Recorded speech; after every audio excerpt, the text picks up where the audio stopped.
What if I told you the Buccaneers were one smart move away from greatness, and also one bad signing away from disaster? Welcome to the 2017 offseason, a year where Tampa Bay stood at the edge of a breakthrough, but every decision mattered. From big re-signings to costly mistakes, we're regrading Jason Licht's every move. And trust me, some of these grades are gonna sting. Let's rewind the clock to 2017, a critical turning point for the Tampa Bay Buccaneers.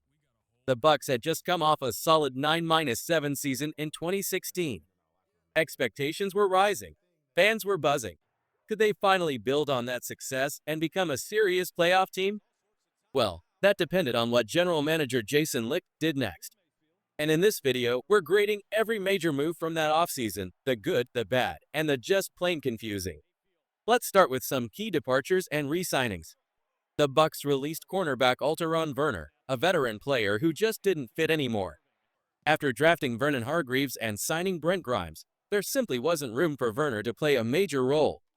Honestly, that move made sense. I'd give it a solid B, not exciting, but smart roster management. Werner would have been buried on the depth chart as CB3 or even CB4. Then we had a more notable re-signing. Defensive end William Golston signed a 5-year, $27.5 million extension. Now, Golston was never flashy, but he was consistent, always did his job, stayed healthy, and held his ground on the line.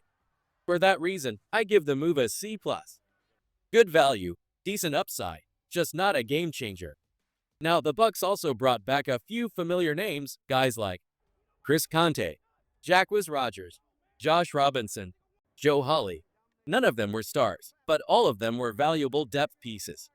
Some played key roles on special teams, others stepped in as fringe starters when needed. That kind of depth matters more than people think. So, for these low-key re-signings, I give the group a strong B overall. Smart team building. But here's where the offseason started to get tricky. For the first time in a while, losing players in free agency actually mattered. One name in particular, Mike Glennon, Tampa's longtime backup quarterback. He signed a massive deal with the Chicago Bears to be their new starter. But let's be honest, that move flopped. Glennon struggled right away and quickly returned to being a backup elsewhere. For the Bucs, letting Glennon walk was the right call. Grade, B. Another loss? Safety Bradley McDougald, and this one hurt more. McDougald was a reliable presence in the secondary, and Tampa didn't really replace him well. He ended up signing with the Jets, and looking back, the Bucs probably should have found a way to keep him. That decision? Grade, C, and even that might be generous. And now we get to the free agent signings, and oh boy, things went downhill fast. The Bucs signed defensive tackle Chris Baker to a 3-year, $15.75 million deal. The idea was solid, bring in a big body to help the D-line. But Baker's time in Tampa? An absolute bust. He played just one season before being let go. It was a waste of money and a waste of potential. Grade, F. No way around it. And let's not forget, this wasn't Licht's first whiff on free agents from the Bengals. Anthony Collins, Michael Johnson, all ended the same way, overpaid and underperformed. So now it's your turn, Bucs fans. What grade would you give the 2017 offseason? Drop your letter grade in the comments and tell us which move you think helped or hurt the team the most. And don't worry, we've got more from this wild offseason coming next. Stick around, because this story's just getting started. Alright, let's keep the fire going, because now we move into the heart of the 2017 Bucs offseason, where some big money moves were made. But not all of them hit the mark. Let's start with a name we've already mentioned, and a decision that flopped hard. Chris Baker. He signed a 3-year, $15.75 million deal. But after just 1 year, the Bucs cut him loose. That's a huge red flag. He never fit the culture, didn't make plays, and looked completely out of place on the field. Another swing and miss from Jason Licht when it came to ex-Bengals defenders. Honestly, this signing deserves nothing more than a hard F. It didn't work, plain and simple. Now, let's talk about someone with a bit more upside. Wide receiver Deshaun Jackson. He signed a big 3-year, $33.5 million deal. Expectations were sky-high. Fans dreamed of a deadly combo with Mike Evans.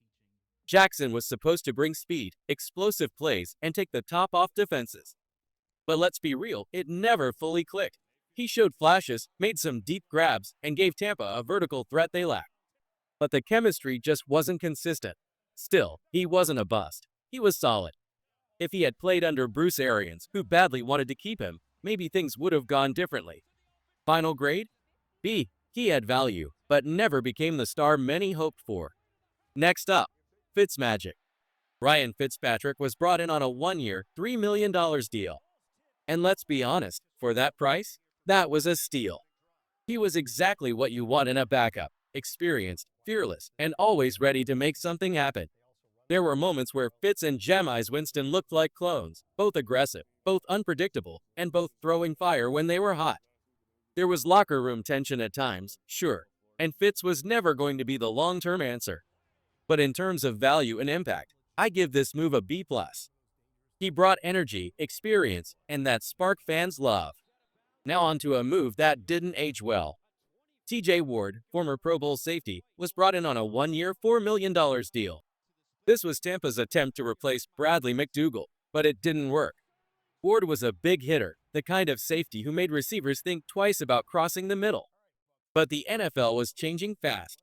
Penalties increased, the league cracked down on hard hits, and suddenly guys like Ward became a liability. He wasn't terrible, but the game had passed him by.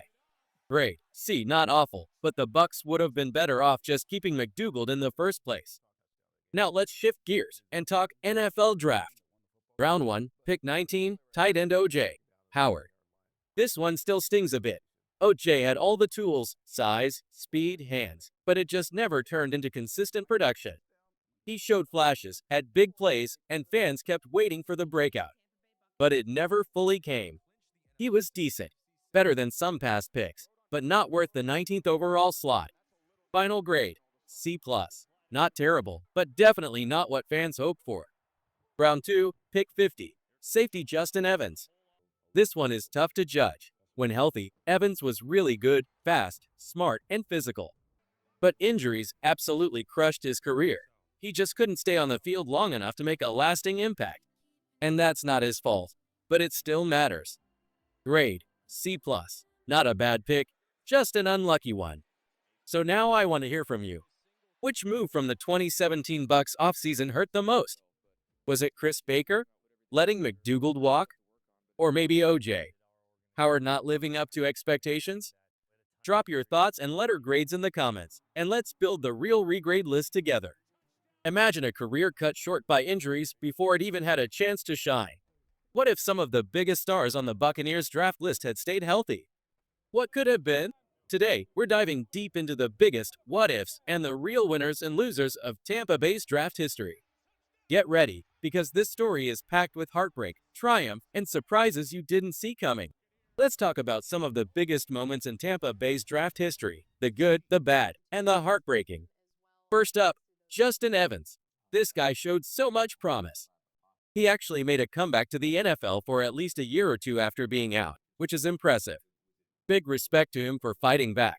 But here's the thing, injuries were just too much. They stopped his career way too early. It's one of those stories where you're left wondering, what if? What if Justin Evans could have stayed healthy and kept playing at his best? It could have changed everything for the Buccaneers. Now, let's flip to a huge success story: Chris Godwin. Picked in the third round at number 84, this man is a superstar. I'm talking A+, absolutely crushed it. Godwin stands tall as one of the best third-round picks in Buccaneers history, right next to legends like Ron Barber. He's the second best wide receiver in team history and a true beast on the field. The best part? He recently turned down a massive, multi-million-dollar offer from the New England Patriots because he knows his value and wants to stay with the Bucs. That's how good he is. You don't find a pure number 1 wide receiver like that in the third round every day. That pick? Pure gold. On the other hand, there's Kendall Beckwith, picked in the third round at number 107. Another player with huge potential cut down by injuries. I have to give him a C because, like Evans, his career was slowed by bad luck with health. He showed flashes of great talent, but couldn't stay on the field long enough to make a real impact. It's frustrating because when Beckwith was out there, he looked solid, but those injuries? They took everything away from what could have been. Jumping to round 5, number 162, running back Jeremy McNichols. Honestly, this pick didn't work out. I'm giving it a D+, but if I'm being honest, it might deserve an F. McNichols just never found his place in the Buccaneers' offense. He had a few okay moments, but didn't stick around. He didn't even make the team's initial roster, which is tough to swallow for a fifth-round pick. That's a clear miss. Finally, round 7, pick 223, Stevie T. He gets a D+. At least he stayed connected with the team in some way, mostly as a practice squad player and a big body on the defensive line. Better than McNichols for sure, but still not a pick that made waves. So, that's the rundown of Tampa Bay's offseason draft picks. Not a ton of flashy moves, but some serious highs and lows. It didn't lead to the best record in the following season, but the story doesn't end here. We'll break down what happened next in the 2018 offseason soon. Now, I want to hear from you. What do you think about these grades? Did I get it right, or would you rate these picks differently? Drop your thoughts and confidence levels in the comments below. Let's get the conversation started and see where the real fans stand.